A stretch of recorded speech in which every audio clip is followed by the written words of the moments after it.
Guys అందరూ ఎలా ఉన్నారు? ఈరోజు అయితే నేను మంచిగా ఒక వీడియోతో ముందుకు వచ్చాను. అసలు ఈ టమాటో చూసారు ఎంత ఎర్రగా ఉందో, ఫోన్లో వచ్చేసి ఆ విధంగా కనిపిస్తుంది. సో బాగా ఎర్రగా ఉంది. ఇవైతే లైట్ షేడ్ ఉంటాయి. సో లైట్ షేడ్ కూడా ఇంకా పచ్చిగా కనిపిస్తున్నాయి. పండుగ ఉంది కాబట్టి ఇది ఇలా కనిపిస్తుంది మనకి. ఇక్కడ వచ్చేసి ధనియాలండి. ఈ ధనియాలు చెట్లు వేసినాం యాక్చువల్గా. సో చెట్లు వేస్తే మేము తీసేసాము. తీసేటప్పటి నుంచి తర్వాత చిగురు వచ్చేసింది, బాగా చిగురు వచ్చేసింది. ఇప్పుడు ధనియాలు ఉన్నాయి కదా, నేను ధనియాలని కోసేసాను ఆల్రెడీ.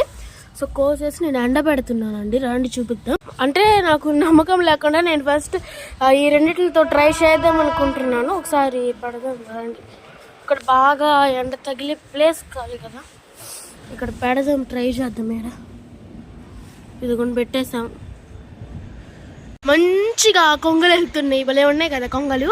అంటే వీడియోలో కనిపించడం లేదు యాక్చువల్గా. ఇదిగోండి ఇందాకలు అట్లా కనిపిస్తుంది కదా, ఇప్పుడు చూడండి బాగా కనిపిస్తుంది. ఇదండి మ్యాటర్.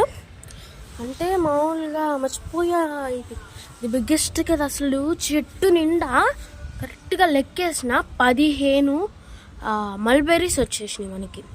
15 మల్బెర్రీస్. అండ్ ఇక్కడ వచ్చేసి మనకి అది పచ్చిమిరపకాయ అండి, పూత వస్తుంది. వాటర్ మిలన్ అనుకోకుండా అయితే లెగ్స్ వేసిందండి, అది పూత కూడా వచ్చింది. మంచి వెరైటీ కదా. గాలిపటం చూడండి కింద నుంచి వెళ్తుంది, మీరు చూసే ఉంటారు యాక్చువల్గా. అయితే బ్రింజల్ని కాయల కోసం వదిలేసినాము, ఐ మీన్ సీడ్స్ కోసం వదిలేసినాం గైస్. అయితే ఇదే మన వీడియో. Bye bye.